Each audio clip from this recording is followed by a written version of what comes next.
Hey everyone, welcome back to the channel.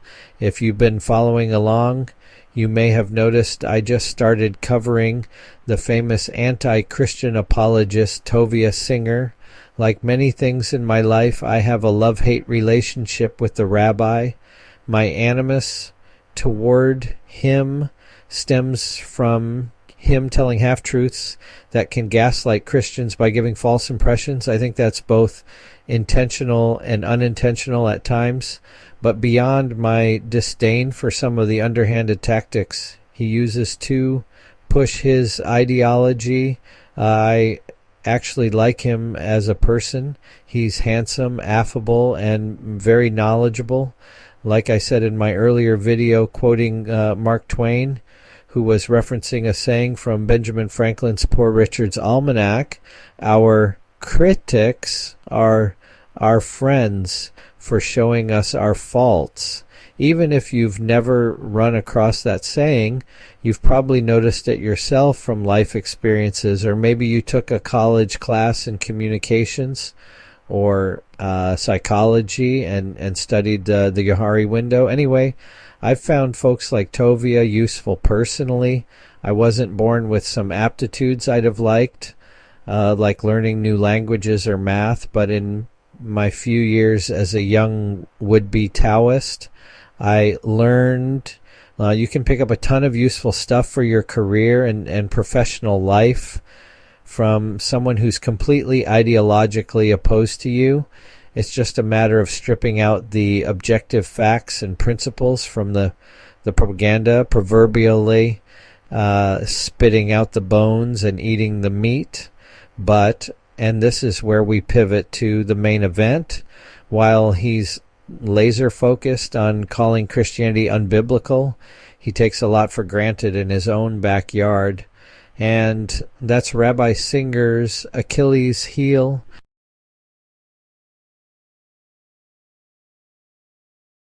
Let's break it down. Singer loves to hammer home that Christians are twisting the Torah, that Jesus doesn't fit the Messianic bill, and that the New Testament cherry picks the Old. Fair game for debate, right? But here's the blind spot. Biblical Judaism wasn't some abstract checklist of 613 mitzvot you could knock out in your living room. A huge chunk, 244 of them to be exact, were straight up impossible without the temple in Jerusalem. Yeah, you heard that right. I ran this by Grok. Shout out to my AI sidekick for the deep dive, and it pulled together a comprehensive breakdown.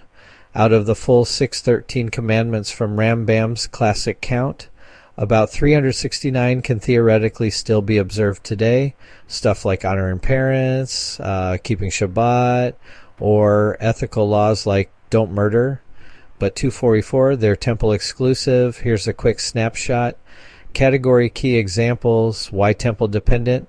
Sacrifices and offerings daily to mid-lambs, sin offerings, chatat, peace offerings, shilamim, Passover korban, all required altar slaughter, blood sprinkling, and priestly consumption, zero chance without the sanctuary, priestly duties, kohanim, washing hands, feet, wearing garments, removing ashes only in the temple courtyard, blemished priests or unauthorized folks, banned festival rituals, musaf extras for Rosh Hashanah, Sukkot, waving the Omer sheaf, Yom Kippur scapegoat, time to the temple calendar, think scapegoat over the cliff, or showbread on the golden table, purity and vows post childbirth offerings, Metzora, cleansing birds, animal tithes tied to the altar for redemption or atonement. That's nearly 40% of the Torah's blueprint, gone since 70 AD when Titus torched the second temple. No ifs, ands, or buts. Singer demands we prove Christianity aligns with a pure Torah observance, but he's preaching from a system that's been in ritual limbo for 2,000 years.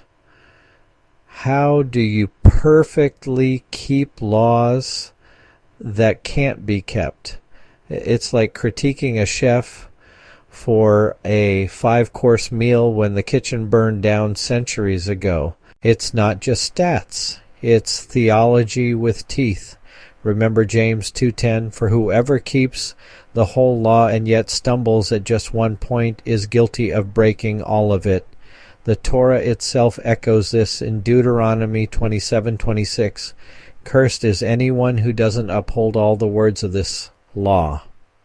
God wired the system for perfection. Be holy as I am holy, Leviticus 19:2, but baked in the reality check, we're not. That's why sin offerings weren't an afterthought, they were the heartbeat of the temple. A daily admission that humans fumble. Lay your hand on the animal's head, confess, watch it die in your place, foreshadowing the Lamb who actually ends the cycle. Singer glosses over this. He paints Judaism as eternally viable, rituals intact, while slamming Christianity for inventing grace.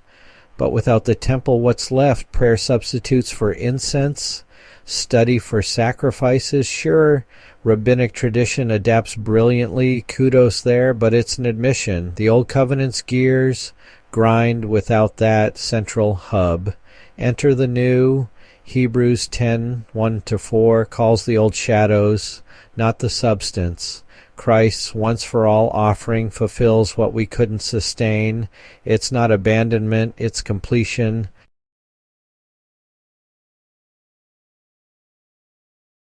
Look, I get it.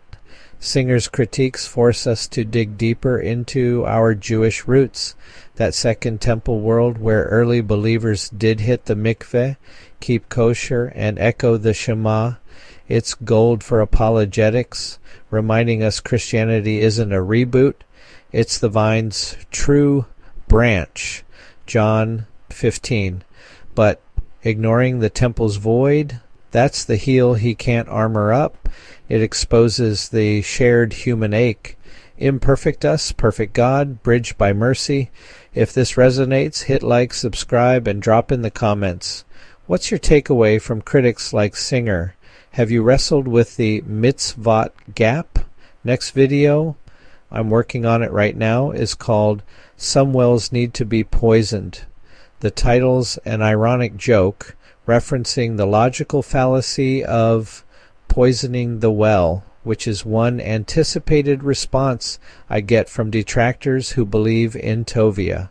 But unlike the actual fallacy, I don't mean to imply Tovia Singer is a bad source of information in general. He just is when it comes to certain judgments, like claiming Christian beliefs are derived from paganism or have no historical basis in ancient Judaism. He's definitely a tainted source there because many rabbis base their views more on recent Jewish rabbinical sources than ancient ones, which had views much closer to Christian positions on a number of issues. So stay tuned. Please like and subscribe.